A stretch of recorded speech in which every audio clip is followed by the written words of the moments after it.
Hey best friends, thank you for joining us here at Beauty and Not the Beast.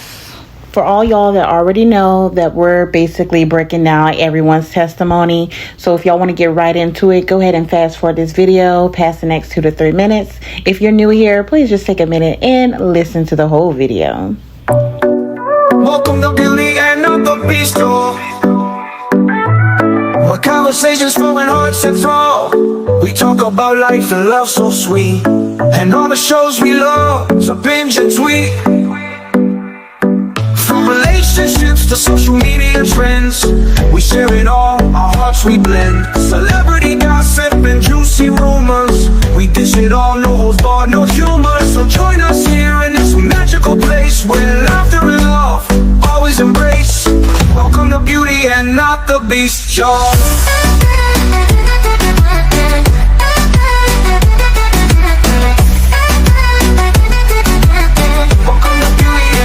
You guys can check our timeline, so make sure you follow us and turn your notification on, because we're breaking down each individual that the state called to the stand testimony. We're going to show their full testimony.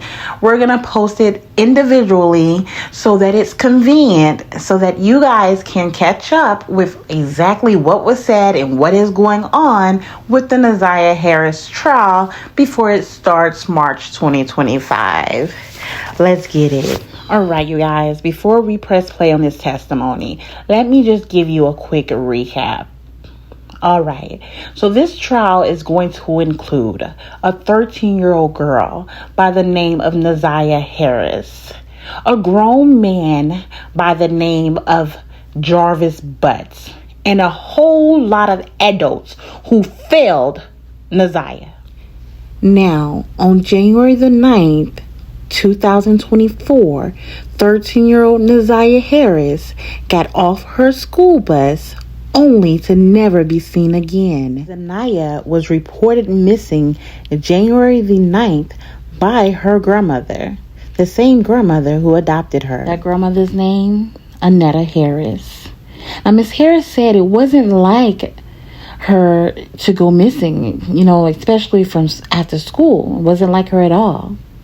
But that same grandmother did not report Naziah as missing until the next morning. Now, she didn't report her missing to the police. She actually waited. The school bus usually lets the kids out around 3 o'clock. She waited until the next morning after she dropped the other kids off at school. She went to Naziah's school and let them know that Naziah did not get off the bus yesterday. Now, I don't know about you, but that's a red flag on the play, because if you say it's not in her nature to go missing, and the bus usually gets out around 3:10, if your child's not there by the normal time, 3:30, especially 4 o'clock, I am calling the police. I am calling to school to see, did my child get on the bus first and what happened? But you don't even call the school. You wait until the next day to go and question the school or let them know. Whatever. Anywho, let's continue. Just giving a little background here. So there's video that shows Naziah leaving the school. There's video of her getting off the bus. The prosecution team says that Naziah met up with Jarvis and his co-worker, aka his business partner, King.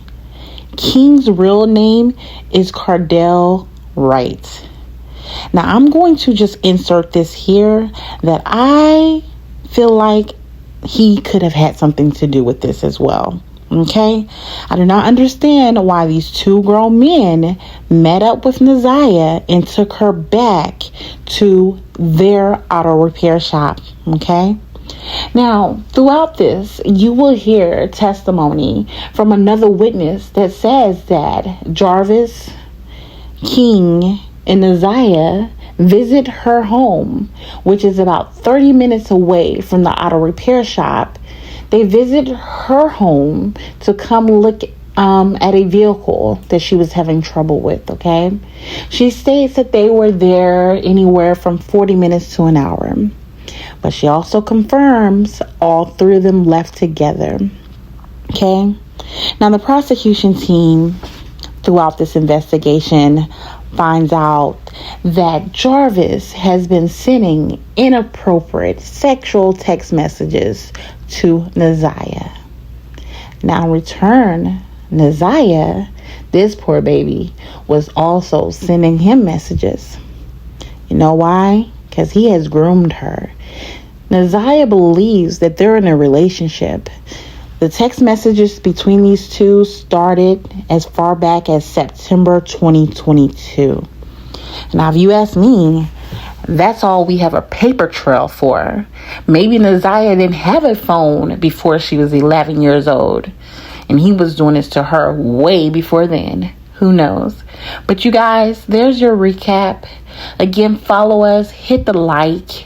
I have took time to break down each individual's testimony so that I can give you guys an individual video so that it's convenient that we watch the testimonies and we try to put the pieces together. So when this trial starts March 2025, we are ready. All right. I hope you guys have a lovely day. I'm about to press play. Yes. Could you state your name for the record? My name is Rionne, is my first name. Greene is my last name. And what do you do for a living, Ms. Greene? I am a forensic scientist with the Michigan State Police. How long have you been a forensic scientist with the Michigan State Police? I've been a forensic scientist for almost 4 years now. 4 years? Yes. Okay. And do you have any, first, what is your primary role in what division do you work in within the Michigan State Police Lab? I'm in the forensic laboratory and I am in the biology unit, also known as BFI, which is body fluid identification. And is that what you've done for the 4 years that you've been at MSP? No, I've actually been at MSP longer than the 4 years. I'm sorry, it's been almost 4 years. Okay. But I've been with MSP for a little over 15 years now. You've been in the lab for the last 4 years, or almost 4 years? Correct. Oh. And while your time in the lab, has that been spent on body fluid identification? Correct. And do you have any training or education that allows you to do that role in body fluid identification? Yes, well, my education, I have a bachelor's in chemistry from Tennessee State University, and my training, I went through a body fluid identification scientist training, which included practice samples, mock samples, casework observations, lots of literature to read. And how long, in terms of hours, was that training? Or how many training hours do you have in total for this body fluid identification job, if you know? I'm not sure of the hours, but the training was from June of 21 to September of 22. Okay, so quite a long training. Yes. And did you successfully complete that training? Yes. And do you go through a recertification or retraining every year on an annual basis? Not necessarily retraining, but we do have proficiency tests that we do. We have 2 a year that we do, and they are yearly and they are mandatory. And have you successfully completed all of those proficiency tests? Yes, sir. And are you currently working in the body fluid identification field? Yes. And how many different cases have you worked on to identify different body fluids that were submitted from law enforcement agencies in the almost 4 years you've worked there? I don't have an exact number, but at least 100. Okay. I can say that. At this time, Judge, I would move to qualify, or have you testified as an expert previously? Yes. And both in Wayne County and outside of Wayne County? Just Wayne County. Just Wayne County? Yes. At this time, Judge, I would move to qualify Ms. Greene as an expert in the field of body fluid identification. Any objection? I would just ask how many times she's testified previously? Previously as a scientist, 2. As an expert? Yes. How many? 2. 2. Okay. Yes. No objection. Okay. Thank you. And first, can you describe what is meant by body fluid identification in general terms? So body fluid identification is the examining evidence items for the possible presence of body fluids such as blood, semen, or saliva. Okay. And do you use different tests to identify, let's talk about blood primarily, is there a test that you used and used in this case to identify, determine if blood is possibly present on a piece of evidence that was submitted? Yes. And what is that test, and talk a little bit about it, please? Or different tests? So we can use different tests for blood in this instance. Primarily, there's a test called phenolphthalein. I can spell it if you need me to. Please. Okay. PHENOLPHTHALEIN. And we refer to it in the lab as pheno for short, if that's easier. But that is essentially a two-step test that we use. It's a color change test to where if there is a possible presence of blood, it will turn a pink color. If there is not, or it's like an undetectable amount, it will not change color, basically. Okay. And is there another test that you use specifically for blood? We also have what we call hemosticks available, which are essentially strips, little plastic strips with a pad on the end that is also a color change test, but it's simpler to use. You touch it to a cutting of your evidence and it'll turn blue or it will not turn blue. And there's also a hemotrace test that we test for the presence of human blood. Okay. And did you utilize those three tests that you talked about in this case? Yes. Okay. And in terms of the pheno test, can you just describe how that process works, what you actually have to do to utilize that test? Yes, so again, it's a two-step test where you have the pheno solution and you have hydrogen peroxide, which is the two components used. It's a 1 for 1 drop, and you drop those onto the substrate, which is typically a cutting of a swab, or that's typically what it is, a cutting of a swab. You drop the 1, you drop the 2, and then it'll change to the pink color, or it will not. If it changes to the pink, we refer to that as a positive. Okay. And that's for the presence of, or possible presence of blood. Presence of blood, yes. And then jumping forward a little bit, you described to determine whether there was human blood or not human blood. We call that the hemotrace, I believe? Correct. What's the process for that? So the hemotrace involves actually a small extraction of a cutting of a particular stain up in this. For example, a particular stain, you extract it in the buffer solution that comes in the hemotrace kit for a set amount of time.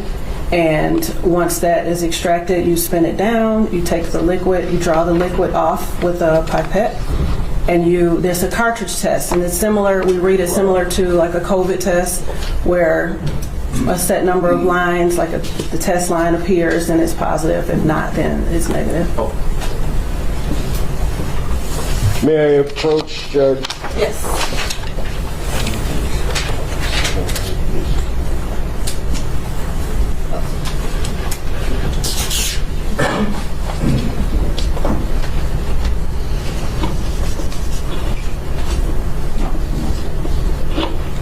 I'm approaching with what's already been admitted as People's 41.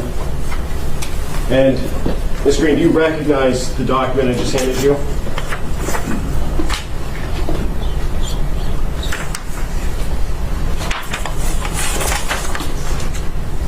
Yes. And is that a report that you authored that was relevant in this case? Yes. And first, what record number are you looking at there in your report? This is record 7. And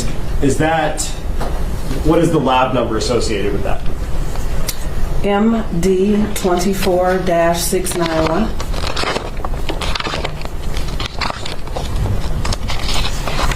And permission to publish Exhibit 41. Yes.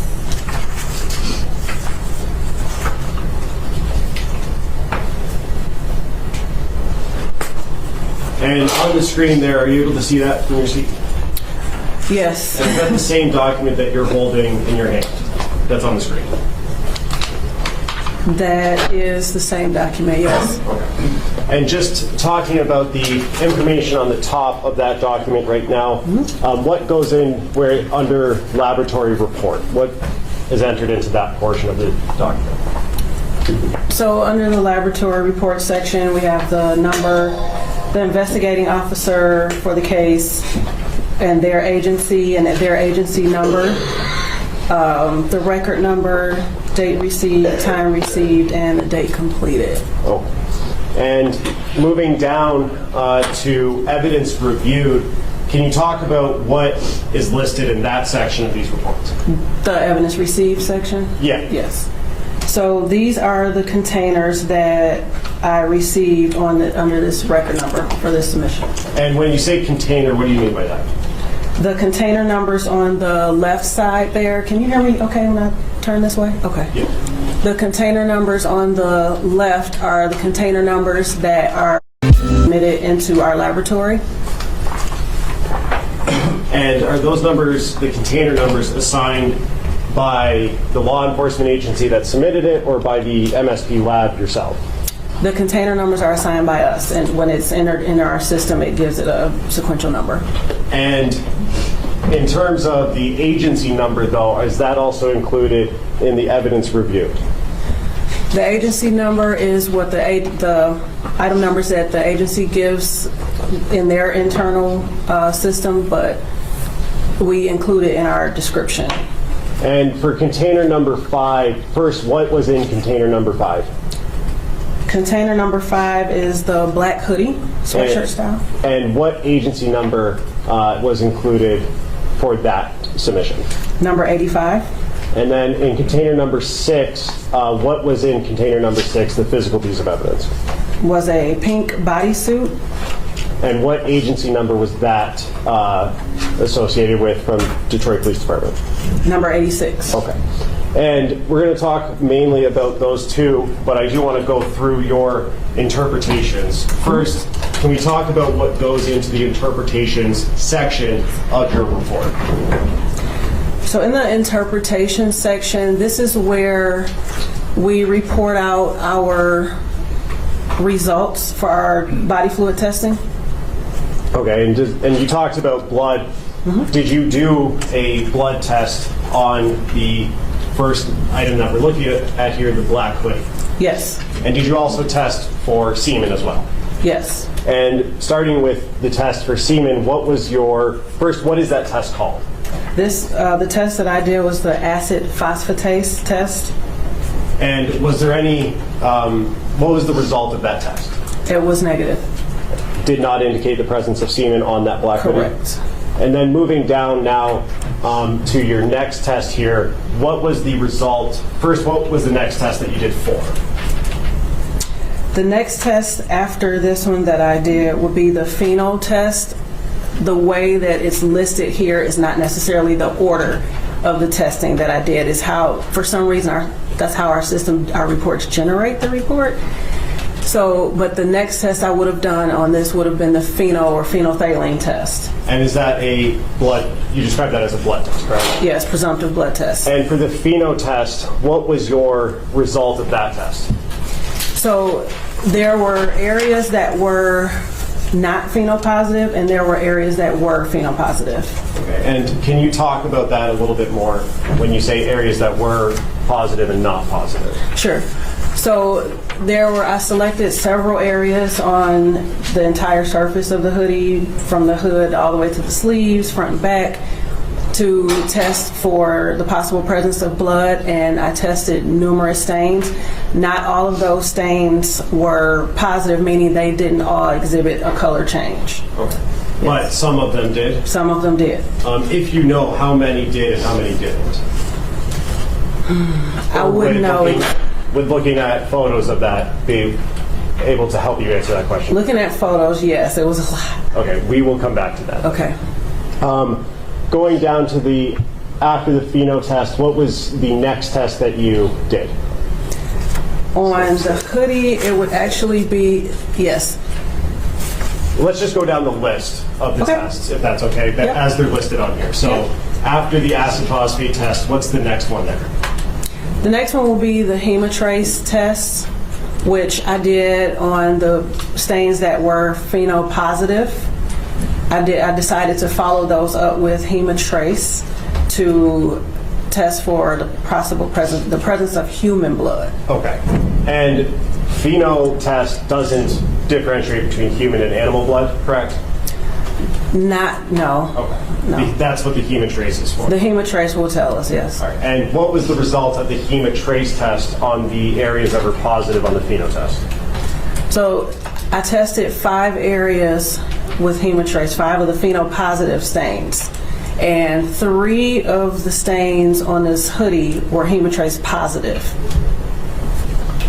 Now, the next listed one is the hemosticks test, correct? Mm-hmm. And what was that test for? What was the reason you administered that test? I did that one on the stains that were not as obvious. Sometimes you might get a weak phenopos, which is basically a very faint pink, and to kind of supplement the positive result to make sure I was seeing what I was seeing, I followed up with the hemosticks because sometimes it's easier to see. The hemosticks has a yellow pad and it changes to like a deep blue when you apply the sample to it. So that's what I followed up. As it's listed here, the hemosticks test was positive, correct? For the ones that I tested, yes. For the ones that you tested, which, to be clear for the record, was not all of them. Correct. And you said that you tested the weak positives from the pheno? Yes. And did you only test weak positives from the pheno test? Yes, if I'm not mistaken, yes. All right. Hey, Ryan Reynolds here for Mint Mobile with a very exciting announcement for parents everywhere. It's called Mint Kids. Now, going down to the next page on record number 7 here, there's a line there at the top of the page. Can you read that line and tell us what it means? Or the paragraph at the top there. Where it starts indicated? Yeah. Okay. So indicated the presence of human blood. Additional areas on this item were tested that did not indicate the presence of blood and or human blood. Additional areas on this item were tested that indicated the possible presence of blood. And what does that mean, and why did you include that in the report, or why is that included in the report? That sums up the results from page 1 for the hemotrace, hemosticks, and pheno. The first sentence indicated the presence of human blood applies to the hemotrace positive. Additional areas on this item were tested that did not indicate the presence of blood and or human blood. That was for the hemotrace, the ones that were not positive with hemotrace. Additional areas on this item were tested that indicated the possible presence of blood were for the pheno tested stains. And in terms of after you conducted your test on the black hoodie, or your tests on the black hoodie, did you do anything to preserve more swabs for further testing by a DNA analysis?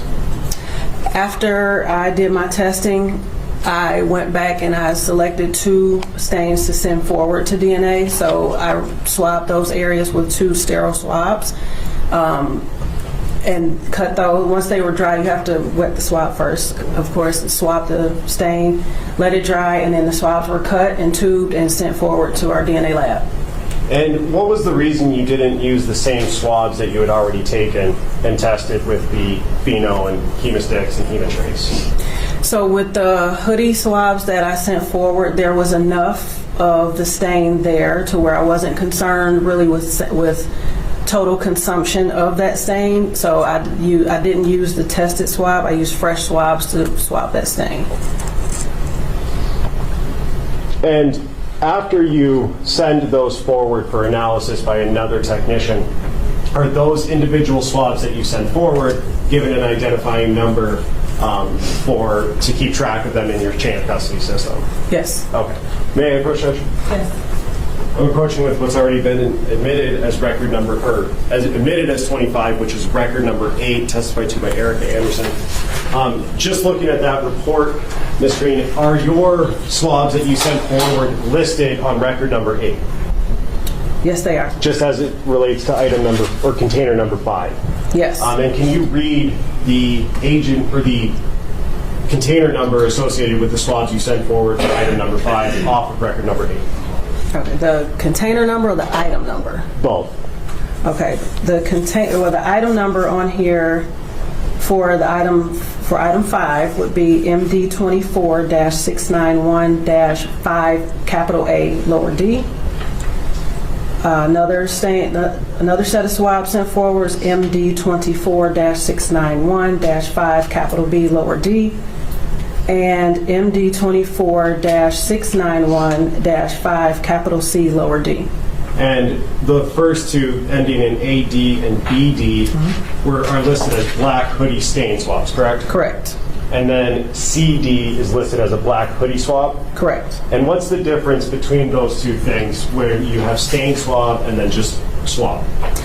The AD and BD that are referred to as black hoodie stain swabs were swabs of the actual staining that I tested in that test, the pheno test and hemotrace. The 5CD, which just says black hoodie swabs, are for wearer ID. That would be swabbing with two sterile wet swabs, the neck area, anywhere that would contact where the wearer of the potential wearer of the garment may have contacted, like the neck or sleeve, cuffs. Yeah. And those are the swab, so just swab that you sent forward was to identify who was likely wearing that sweater, correct? Correct. And then the stain swabs, were those swabs from areas that were tested positive for the pheno test and the hemotrace test? Correct. Oh. Now, going back to the exhibit that's on the screen, you did a test for a pink bodysuit as well, correct? Yes. And can you tell us the first test that's listed in your report and what that means? The first test for the pink bodysuit, item 6, is acid phosphatase again. And that's for semen, correct? Correct. And what was the result of that test? Negative. And then going down to the next test, I believe it's the pheno test. 3 signs your vocab is weak. You overuse words like literally. It's What was the result of the pheno test on the pink bodysuit? There were areas that were negative for pheno, and then there was an area that was positive. Okay. And did you do any further testing on the area that was positive? This one, I did not do any further testing on the positive area. I just swabbed that and I sent that forward. And what was the reason you didn't go further and do the hemotrace or hemostix test? Because it was such a small area, I was worried about sample consumption in my testing. And so I just sent, in this case, I did send the tested swab as well as an additional sterile swab of that same area to DNA. And just to get that out of the way, are those listed on record number 8 that you have as well? Yes, they are. And which ones are listed there? The pink bodysuit stain swabs would be MD24-691-6, capital A, lower D. And the pink bodysuit swabs would be MD24-691-6, capital B, lower D. And those were sent forward for further analysis by someone else, correct? Correct.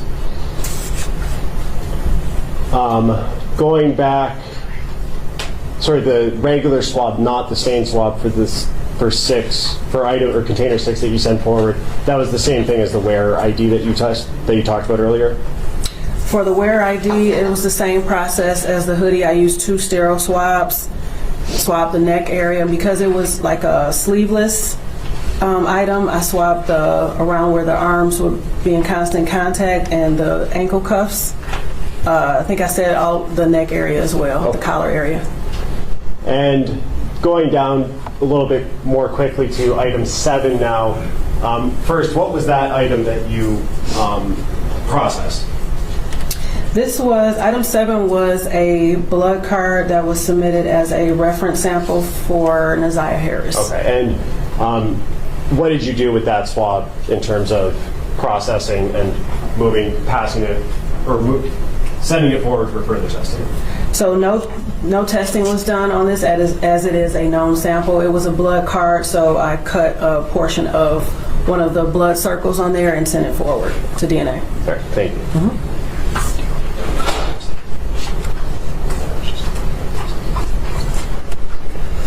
And may I approach that to retrieve those? Yes.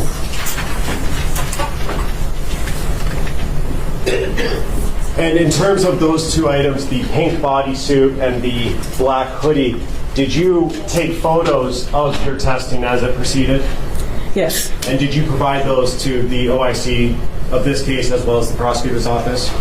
Or were they provided? They were provided, not by me. Okay. And referencing the pink bodysuit specifically, the photos you took, those fairly and accurately depict what you were doing and what you saw as your testing proceeded? Yes, I take pictures before, as I receive the item fresh out of the package. I lay it out to get a full picture of the item, and I take photos after I mark it up with like my testing results and, at the end. And that's all put into a PowerPoint, correct? Correct. And that PowerPoint would fairly and accurately depict your observations as you move forward in testing? Yes. I would, at this time, move to admit People's proposed 64, the PowerPoint for the pink bodysuit. No objection. It'll be a minute. People 64. And permission to publish. Yes.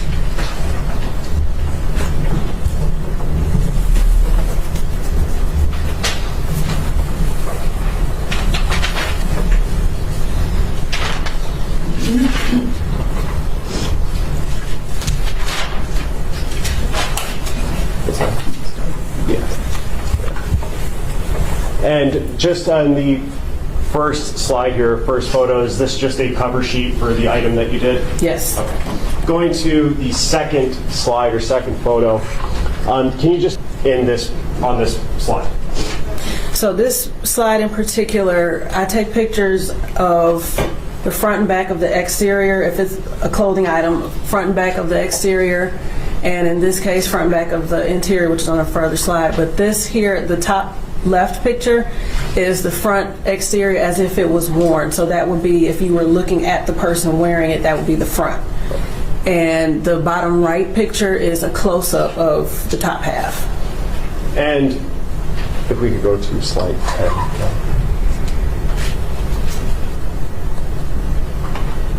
And we're looking at the 10th slide. Starting with the top left, can you tell us what we're looking at there and what is listed underneath that top left photo? The top left is the front exterior again, as if worn, and this was after testing, after pheno testing. And the one on the bottom right is a closer look at the top portion, I guess from like shoulder to torso of the garment. And you have some words included on the top right indicating that there was pheno negative testing on this portion of it? Yes, that was a key to, so when the viewers, such as yourself, would look at this photo and see the pH-N, that's our way of saying this was a negative stain and keeping track of the stains that I did test. So the pH-N means pheno neg. Okay. And can we go to slide 20? Yeah. Sorry, one back. And I want to focus on the bottom right photo here. What are we looking at in the bottom right of the 19th slide in the PowerPoint? The bottom right photo is where the positive pheno stain was located. This would be the interior back portion of the item. So like inside here, I don't know if you can see, but like it would be interior inside I flipped it inside out to test those stains. Okay, so what we're looking at here in the bottom right, that's inside out, so that's why we can see what would be the tag. The tag, correct, yes. And now could we go to slide 20? And this says on here PH-POS, does that stand for positive? Positive, yes. Okay. And so that area on the inside of if it was inside out, that area tested positive. For the possible presence of blood. Correct. Okay. And did you do the same sort of PowerPoint for the black hoodie that we tested or that we talked about earlier as well? Yes, I did. And do those pictures that you took, were they put into a PowerPoint similar to this one? Yes. And do those pictures in the PowerPoint fairly and accurately depict your observations as you're testing move forward of the black hoodie? Yes. Move to admit People's proposed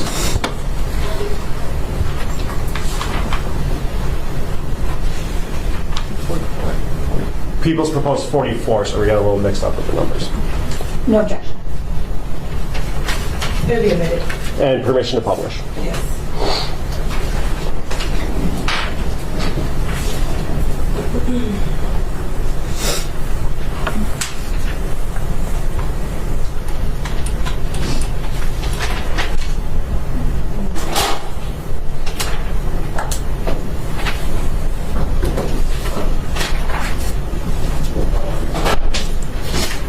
And looking at the first slide of 44 that's on the screen, can you tell us this is just the same cover page? Correct.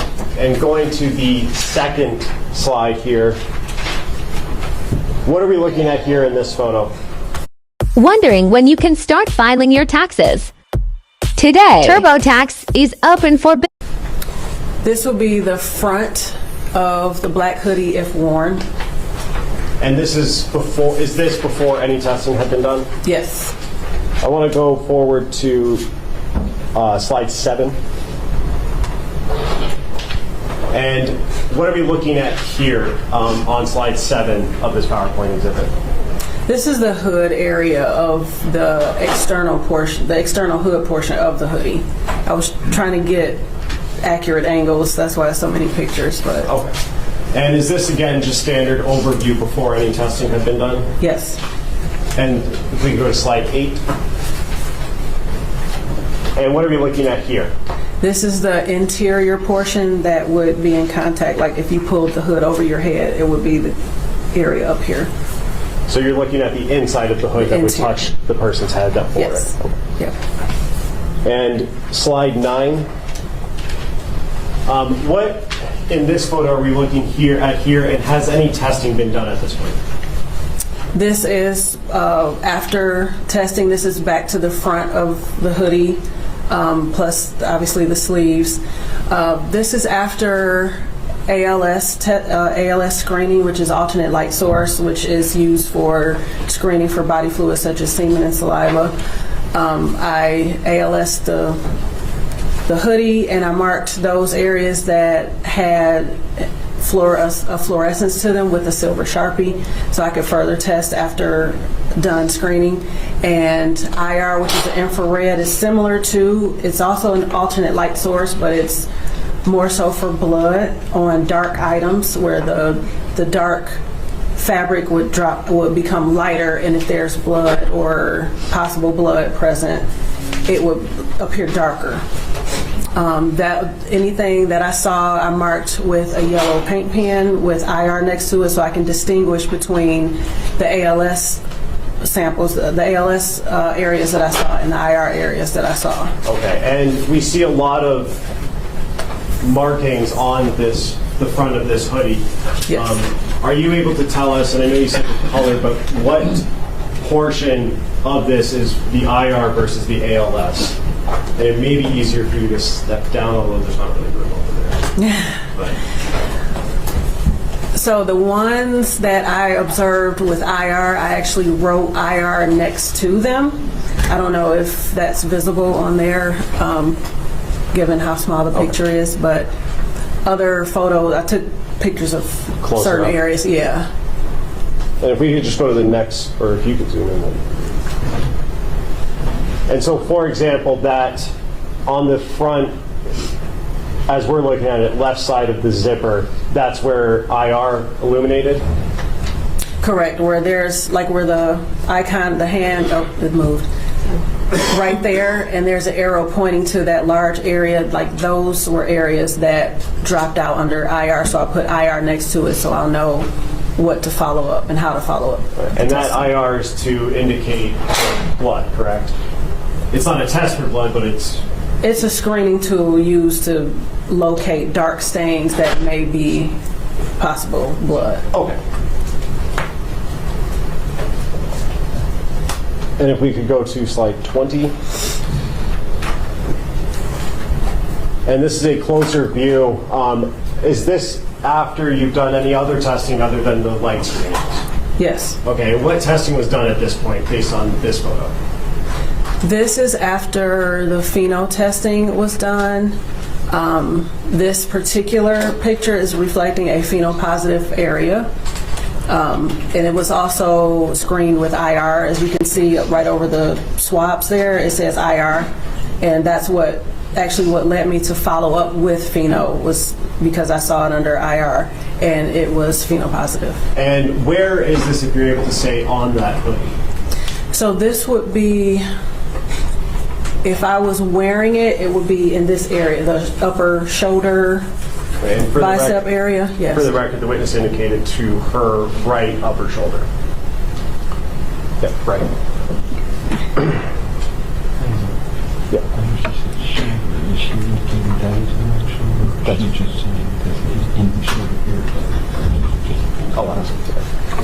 You said shoulder. Are you saying that this picture was taken from the right shoulder area of the hoodie? Correct. Like, I had to move the sleeve a little bit to get it in the picture with the ruler and the swabs, and it's like this area here. Okay. I call it the shoulder area. Good. Next slide. We're going to look at slide 21.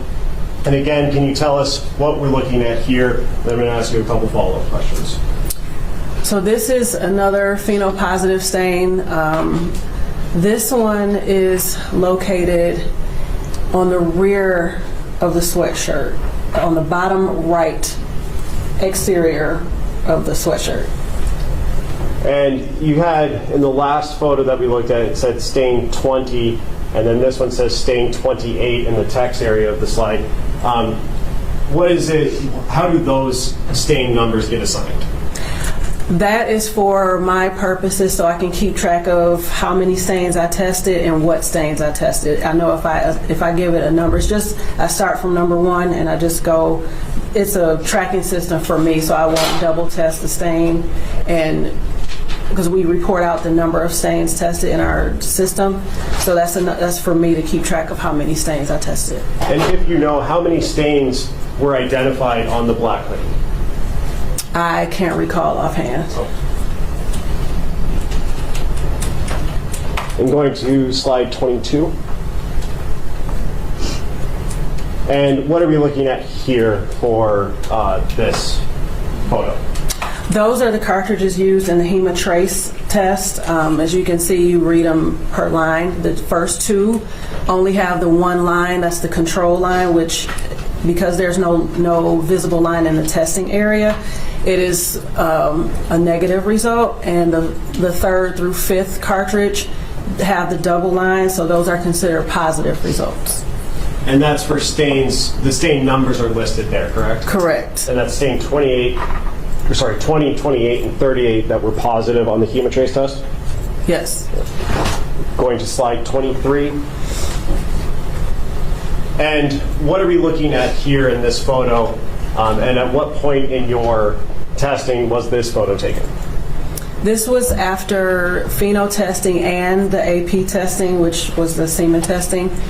And I put the key there because these are for the results that I wrote on the sweatshirt. So my tech reviewer and whoever's reviewing the photo would know what those meant when they saw them on the sweatshirt. And you would agree with me that the majority of this sweatshirt is covered in your markings, correct? Yes.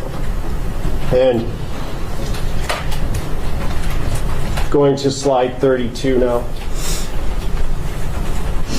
What are we looking at here in this photo in the 32nd slide?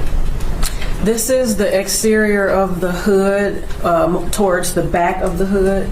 If you were wearing it, it would be like the back right of the hood.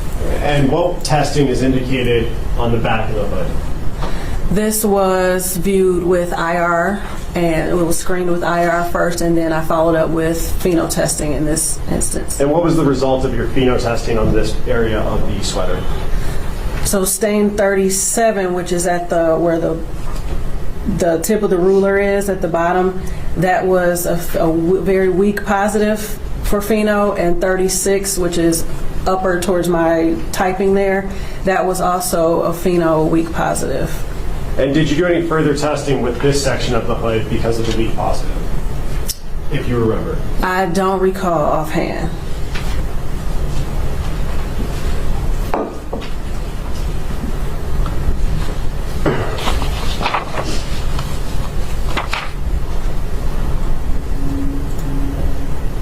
Now, you had mentioned earlier that you sent new swabs, or went back and took new swabs to send forward for DNA analysis, correct? Correct. Do you remember what stain swabs numbers you sent forward for that analysis? On this one, it was stain 20, which was the shoulder stain, and stain 28, which was the one in the rear of the sweatshirt. May I have one moment, Judge?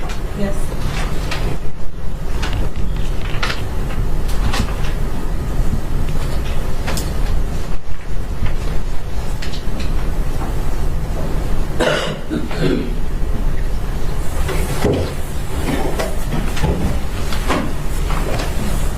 is there, both of those stains, 20 and 28 that you sent forward, were phenopositive and hemotrace positive, correct? Correct. There was a third one, I think it was 38, that was also hemotrace positive and phenopositive. Yes. What's the reason you only sent 2 of those 3 forward? I sent one from a representative area, which was the one from here and the one in the back. The other one, is available to be tested in the future if necessary, but I selected 2 of the stronger phenopositive stains, and they were hemotrace positive stains. I sent those 2 because they were from 2 different areas on the sweatshirt. Okay. And before you move on, you said here, for the record, can you indicate where she was pointing to? yeah, for the record, the witness indicated towards her right shoulder, and then the other area was from the back rear. I can right stand side. if you need. No, I just want the record to be clear. Okay. From the lower back right. Yes.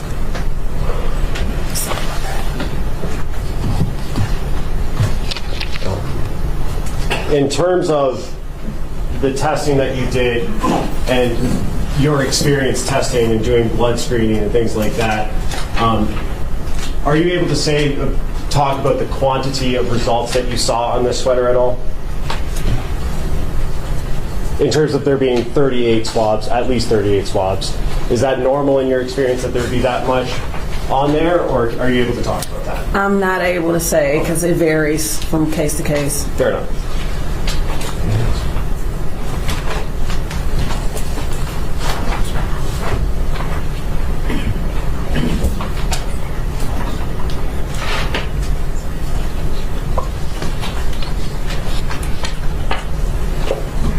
And do you still have record number 8 up there?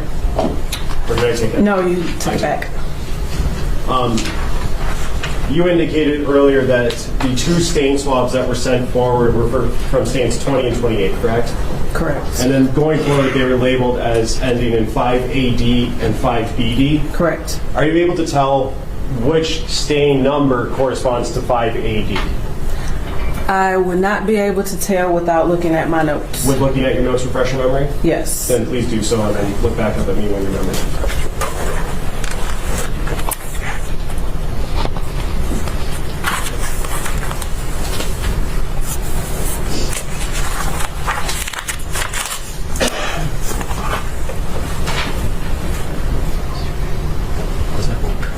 Is your memory refreshed? Yes.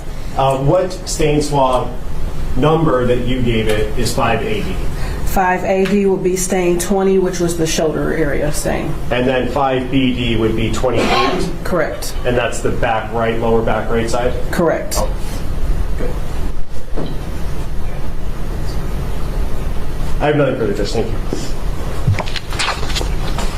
Can you spell Candy Crush backwards? Oh, rock. Wait, crush. So it's shrek. Who's handling this witness, Mr. Riggins or Mr. One moment off the record. How do you handle both in custody? You don't do this dismissal. Okay. I want to handle a quick dismissal, just so that she can go right downstairs. No, I do. And we drain and counsel on Patrice Johnson. Attorney Drain. So we don't need this if she's I do. Okay. Then I just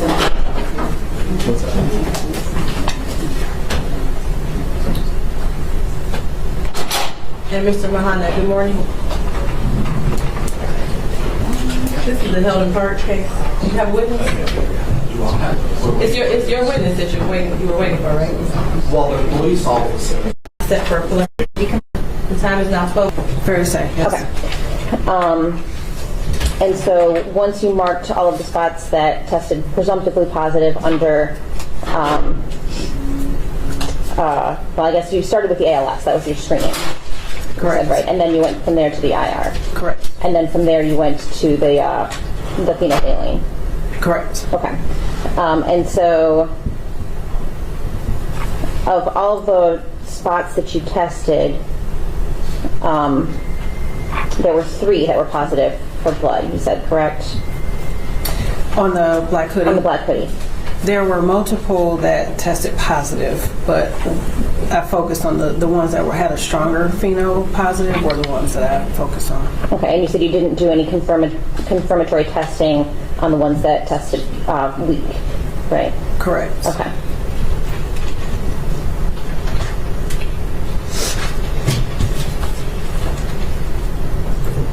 And you said of all of those, you sent 2 for testing for DNA. Yes. Okay. And then moving on to the pink jumpsuit, again, you tested a number of spots on the jumpsuit for phenolphthalein. Correct. For blood, presence of blood, correct? Possible presence, yes. And based on my review of the pictures, it looks like there was at least 10 spots that you tested. Is that fair to say? There was at least 10 on the pink jumpsuit, yes. I think I saw a number like 16, and I don't know if that's where it ended, but that seems fair, between 10 and 20 maybe? Possibly more, but yes, at okay. least.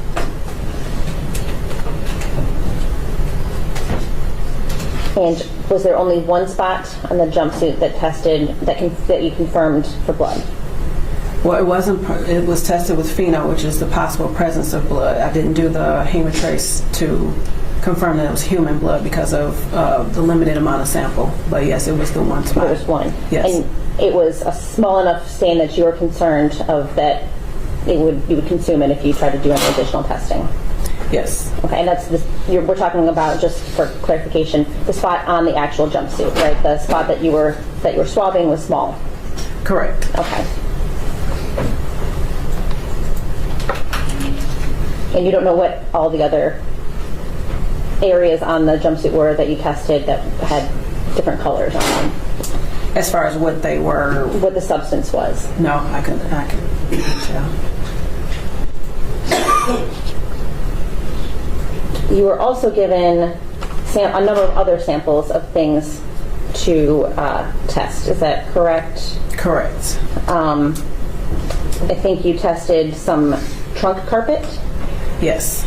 And that was, you tested that for with phenolphthalein, correct? Correct. And that was negative? Yes. You tested a driver's floor mat? Yes. From a vehicle? Yes. You tested that for presence of blood? Yes. Using the phenolphthalein? Correct. And that was negative? Correct. You tested a driver's seat, cutting from a driver's seat? Yes. And that's also from a vehicle, presumably? Yes. Okay. That was also negative? Correct. And then there's a sample that was taken from, it says trunk trim. Did you swab the trim yourself, or was it a swab that was given to you to test? Do you recall? I did receive a large plastic piece from a trunk trim that I did test, yes. Okay, and so you tested that also for phenolphthalein, or with phenolphthalein for the presence of blood, sorry. Correct. And that tested negative? Correct. Okay, so of all the things that you tested from, do you know if they were all from the same vehicle? I received parts from what was labeled on the packages from 2 different vehicles on different submissions. Okay, do you know what type of vehicles they were? One was listed on the submission form as a Cadillac Escalade, and there was another one, it was a vehicle, a Nissan Sentra, if I'm recalling correctly. Okay.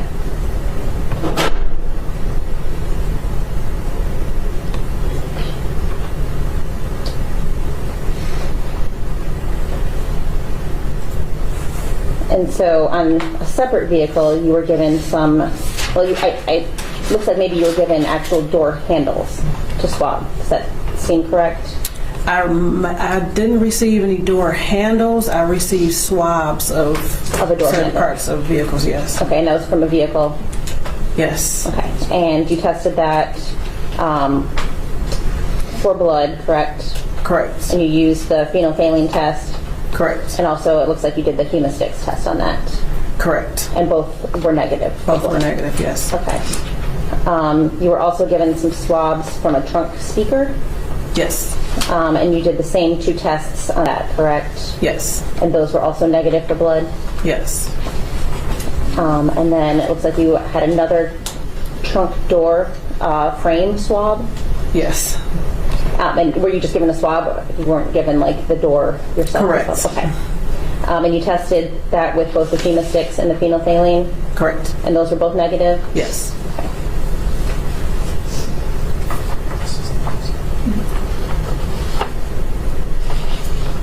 And I just kind of want to talk, I guess, generally about the presence of blood, or lack of presence of blood. Blood doesn't necessarily disappear, or the presence of blood doesn't necessarily disappear just because you clean something. Fair to say? It's possible. But it's possible that it would not test positive for blood, but it also, something that had been cleaned could also test positive for blood still, even if I don't see it. Correct. Okay. So for example, if I cut my finger with a knife and I get blood on the floor, I wipe it with a Clorox wipe, somebody could still test that for blood and potentially see evidence of blood having been there. Potentially, yes. I mean, there's tools like luminol that can detect blood, correct? Correct. And I think you used that in one of your other tests in this case. Is that correct? Yes. Okay. So it is used, right? Yes. Okay. Blue Star is another tool that can be used to detect blood if there's an assumption or presumption that it has been cleaned. Fair to say? It is. We don't use Blue Star though. You use luminol instead? Correct. Okay.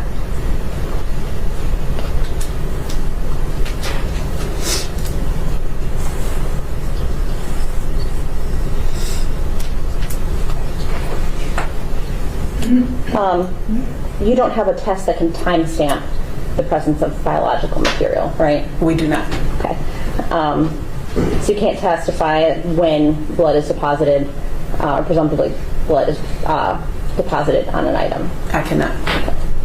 You also don't have a test for how it got there. Correct. Okay. I don't think I have anything else. Thank you. Very briefly, Judge. Ms. Greene, Ms. Quick just asked you about the samples that tested positive or presumptively positive of the phenolphthalein and the hemosticks or hemotrace. You said you focused on the stronger ones.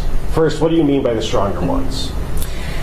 Depending on the amount of possible blood that's there, sometimes the reaction can be like a stronger pink or a faint pink, or it can be instant, like a blaring pink. It just depends on how much is there. And the ones that, like, I had some weak positives up there, but I also had the ones that were like instant bright pink. That's what I consider a stronger pink. Okay. And those are the ones that you focused on to send forward for further DNA testing, correct? Yes, correct. Okay. And when you go through and do all of that work that you did in terms of the ALS, the IR, and then the pheno testing and the semen testing, what is the reason that you're doing that? Is it to get the best possible sample to go forward, or is it something else? That is true, to get the best possible sample going forward. The one that we possibly have the most body fluid in it, we send forward for DNA. And in this case, I conducted semen testing as well as the blood testing, because when the clothing was submitted, the person that received the case and had case details, it was possible sexual assault listed on the lab request form. Okay, and so that's the reason you did the semen testing? Correct. Okay.